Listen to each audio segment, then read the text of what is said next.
कुछ साल पहले की बात है कि एक गांव में चिंकी चिड़िया अपने पति चिंटू चिड़ा के साथ रहती थी।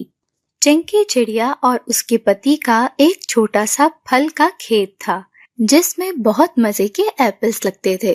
उन दोनों को काफी ज्यादा मेहनत करना पड़ती थी, तब जाकर फ्रूट लगता और बाजार में बेचने के लिए होता था।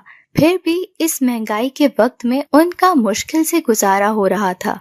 उसी गांव में एक बहुत शरारती कौवा भी रहता था। उसको चोरी की बहुत बुरी आदत थी।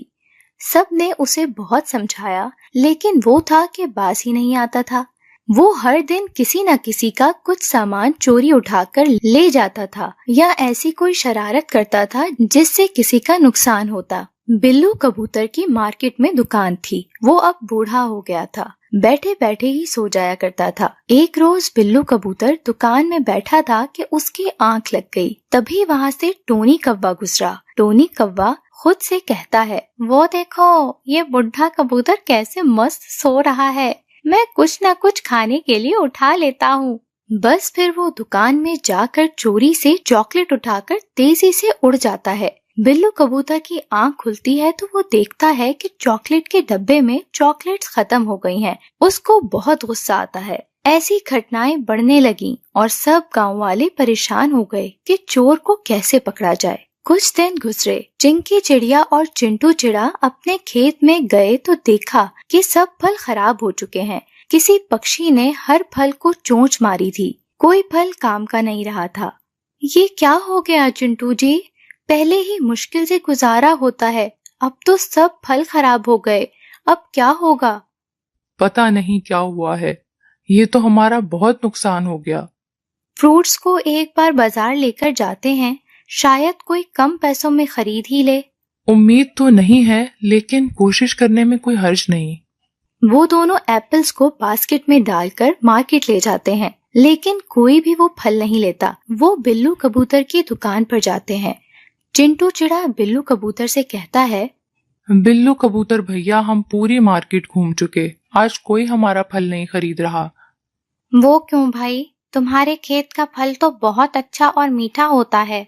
क्या बताएं कबूतर भैया, किसी पक्षी ने सब एप्पल्स में चोंच मार मार कर सब खराब कर दिए हैं। आप देख लो, चेक करके बता दो खरीद पाओगे कि नहीं। चिंटू चिड़ा बास्केट में से एप्पल निकाल कर कबूतर को दिखाता है। अरे ये तो बहुत बुरा हुआ, सब फल खराब है। ये तो मैं मुफ्त में भी नहीं ले सकता, कोई ग्राहक नहीं खरीदेगा ये। भैया हम बहुत परेशान हैं, पूरे खेत का फल ऐसा ही है। चिंटू चिड़ा और चिंकी चिड़िया, परेशान तो मैं भी बहुत हूँ।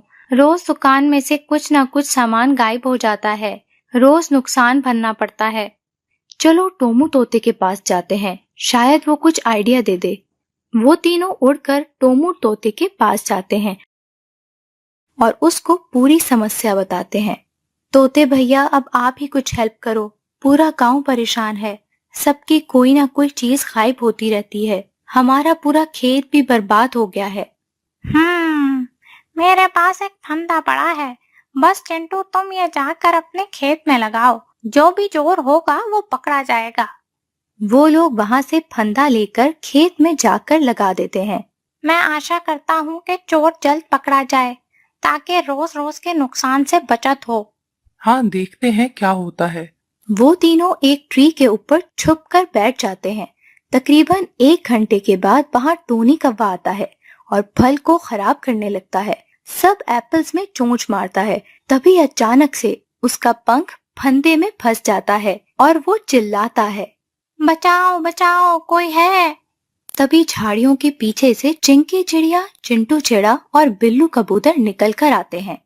तो ये तुम हो जिसने सबका जीना मुश्किल किया हुआ है। मुझे माफ कर दो, मुझे बहुत दर्द हो रहा है, मेरा पंख फंदे में फंसा है, मुझे छोड़ दो, मैं आइंदा चोरी नहीं करूँगा और फल भी खराब नहीं करूँगा। नहीं नहीं, पुलिस को मत बुलाओ, मुझे माफ कर दो, अब तुम्हें फंदे से पक्षी पुलिस फोर्स ही आकर निकालेगी। बिल्लू कबूतर पुलिस को कॉल करता है। पुलिस आकर टोनी कौवे को अरेस्ट कर लेती है। टोनी कौवे, अब जेल चलो, बहुत तंग कर लिया तुमने पूरे गांव को, अब कोई माफी नहीं। ये कहकर पुलिस उसे ले जाती है और जेल जाकर उसकी खूब पिटाई होती है। टोनी के जाने के बाद से गांव में चोरी बंद हो गई और सब शांति से रहने लगे।